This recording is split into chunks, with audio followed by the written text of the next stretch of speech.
Très bien. Donc là, pour se placer de l'arriva, lorsqu'on commence, je conseille souvent de commencer par la garde ouverte, par la garde fermée, parce que en général, lorsqu'on est débutant, il est plus facile de prendre la garde fermée que de prendre la garde ouverte.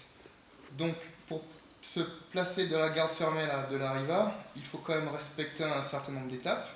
La première étape, c'est contrôler les manches en ayant les coudes relativement proches de soi. On évite de tirer ici, on est plutôt ici, et on fixe. On est détendu, mais dès que l'autre cherche à vouloir retirer ou à vouloir pousser, si là il veut retirer, je tire. S'il cherche à venir vers moi, je vais repousser ici. Donc ça va me faciliter le fait de pouvoir ouvrir. Alors comment je vais ouvrir? Je vais d'abord placer un pied sur sa hanche. Et là, en fait, ce pied va favoriser le fait qu'il va pas pouvoir rentrer sur moi pour me mettre la pression. C'est-à-dire qu'à tout moment, là, s'il avance, je vais pouvoir reculer également en appuyant sur sa hanche avec mon pied. Ce pied, pour l'instant, reste bien derrière, parce que s'il se recule et qu'il cherche à sortir rapidement, je dois pouvoir, tout en comptant, en gardant les hanches près de lui, le garder tel que j'ai envie de le garder. Déjà, dans cette position, je peux même l'attaquer s'il fait une erreur. Je vais ensuite switcher rapidement en venant mettre mon pied au sol. Alors, je n'écarte pas le genou. Il faut surtout éviter de faire ça, parce que même si je contrôle fort son bras, il va toujours pouvoir rentrer son bras, et là, ça va être très compliqué pour moi de le retenir. Donc, je ferme fort, et limite comme si je voulais le pousser avec l'intérieur de ma cuisse vers l'extérieur. Et là, je vais sortir ma hanche et rentrer mon genou.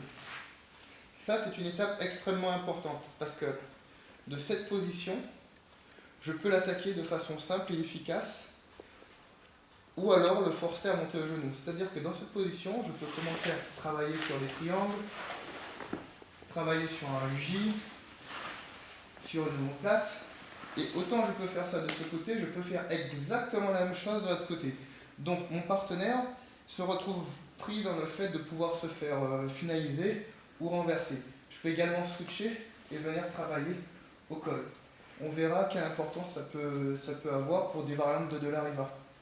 Mais pour l'instant, restons simples, lui, il n'a pas de choix quant au fait de lever sa jambe. C'est-à-dire que s'il reste dans cette situation, moi, je vais le switcher de ce côté. Je vais le faire tomber de ce côté. Donc, lui, s'il veut garder son équilibre, il est obligé de lever ce genou-là. Okay?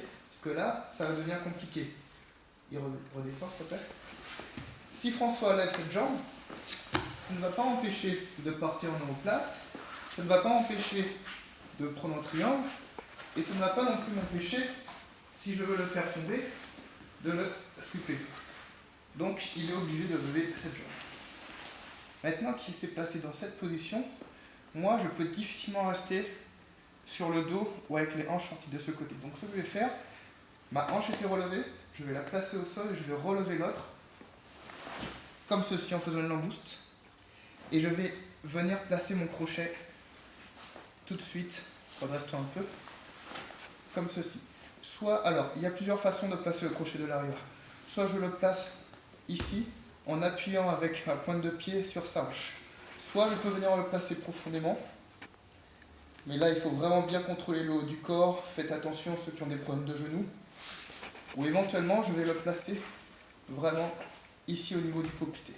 Okay? Qui peut être une bonne transition, et surtout pour ceux qui sont un peu raides, dans un premier temps pour faire réagir, et ensuite se placer.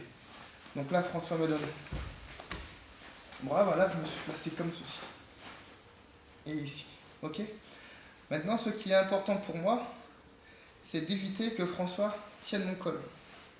Si François commence à tenir mon col comme ceci, ça va être facile pour lui, tout en tirant son coude vers l'arrière, voilà, de lever exactement et de se redresser. Voilà. Il peut chercher à passer tout de suite, mais souvent ce qu'il fera, c'est qu'il se redressera parce que, là, redescend.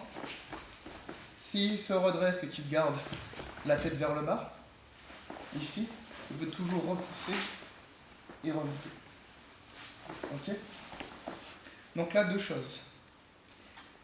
Au maximum, éviter qu'il ait une bonne prise sur mon col. Ok?